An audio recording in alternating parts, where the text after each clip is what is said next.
नमस्कार छात्रों। अपन चंद्रधर शर्मा गुलेरी कृत उसने कहा था कहानी के कथा तत्वों के आधार पर विश्लेषण कर रहे हैं। कल हमने कथा वस्तु का विश्लेषण किया था। आज हम इसके पात्र और चरित्र चित्रण, जो कि कहानी का दूसरा प्रमुख तत्व है, उसके संबंध में बात करेंगे। जैसा कि आप सब जानते हैं, चित्रण पात्र और चरित्र चित्रण कहानी का दूसरा प्रमुख तत्व माना जाता है, क्योंकि पात्र और चरित्र चित्रण कहानी को गतिशीलता प्रदान करते हैं। आधुनिक कहानियों में कहानीकार का ध्यान मुख्य रूप से चरित्र चित्रण पर ही केंद्रित रहता है। इस कहानी का मुख्य पात्र लहना सिंह है और वह पाठक के हृदय पटल पर सदैव के लिए अंकित हो जाता है।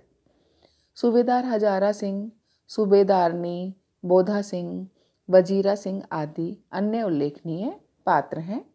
लहना सिंह में प्रेम, त्याग, बलिदान, विनोद वृत्ति, बुद्धिमत्ता एवं सतर्कता आदि विविध गुण हमको दिखाई देते हैं।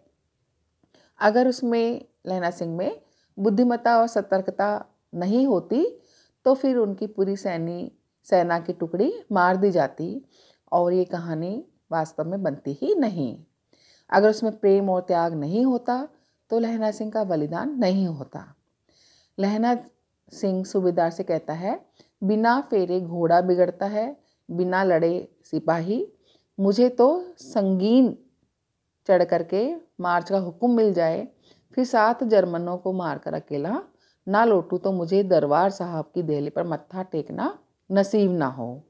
उस दिन धावा किया था, 4 मील तक एक भी जर्मन नहीं छोड़ा।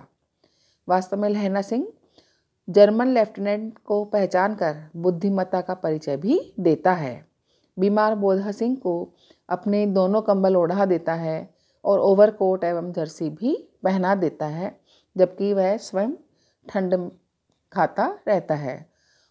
यही लहना सिंह की सबसे बड़ी विशेषता है कि उसमें त्याग और बलिदान की भावना कूट कूट कर भरी हुई है। वह सूबेदार हजारा सिंह और बोधा सिंह के प्राण बचाता है और स्वयं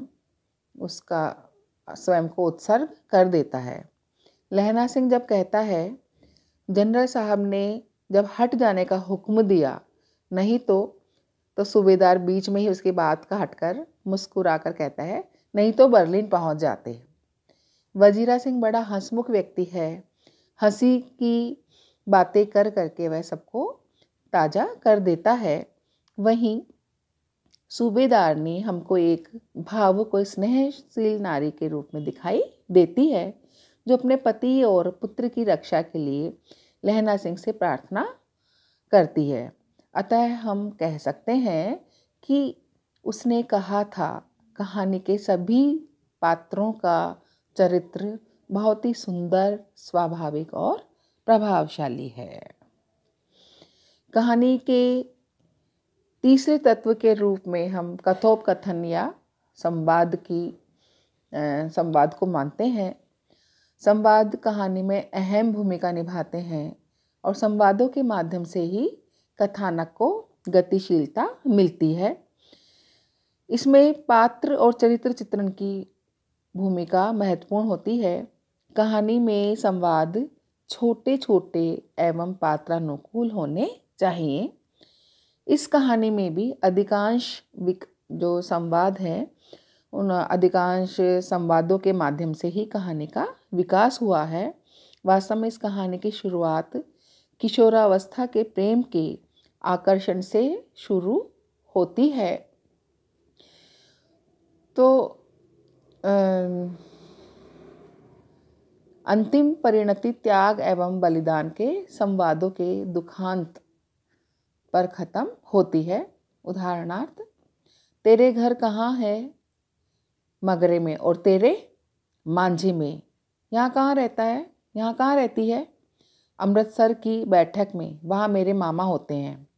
मैं भी मामा के यहाँ आया हूँ, उनका घर गुरु बाजार में है। लप्टन साहब के साथ लहना सिंह के संवाद का वर्णन इस प्रकार है। क्यों साहब, हम लोग हिंदुस्तान कब जाएंगे? लड़ाई खत्म होने पर। क्यों? क्या यह देश पसंद नहीं? नहीं साहब, शिकार के वे मज़े यहाँ कहाँ। लहना सिंह और किरात सिंह के बीच संवाद का वर्णन देखिए। आधे घंटे तक लहना चुप रहा, फिर बोला, कौन किरत सिंह? वजीर कुछ समझकर कहा, हाँ भैया, मुझे कुछ कर ले, मुझे अपने पट्टे पर मेरा नाम सर रख ले। वजीर ने वैसा ही किया। सैनिकों के परस्पर हंसी मजाक के संवाद कहानी को बहुत रोचक बनाते हैं। वजीर सिंह पानी की बाल्टी फेंकता हुआ मजाक में कहता है, मैं पौधा बन गया हूँ, करो जर्मनी के बादशाह का तर्पण। लहना सिंह ने दूसरी बाल्टी भरकर उसके हाथ में देकर कहा, अपनी बाड़ी के खरबूजों में पानी दो, ऐसा खाद का पानी पंजाब में कहीं नहीं मिलेगा।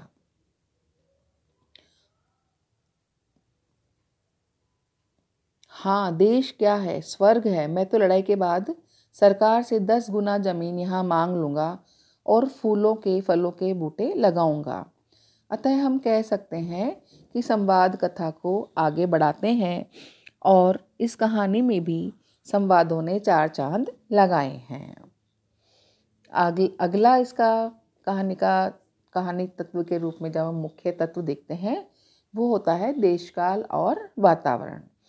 तो इस कहानी का जो कथानक है या देश, जो कि बाद में देशकाल और वातावरण में ही आकार ग्रहण करता है, वास्तव में परिवेश के बिना कथा का विकास संभव नहीं होता है, क्योंकि साहित्यकार अपने परिवेश से कथा सूत्र ग्रहण कर उसे अपनी कल्पना तत्व के आधार पर विकसित करता है। कहानी का वातावरण बनाने में लेखक यहाँ पर पूर्ण रूप से सफल रहा है।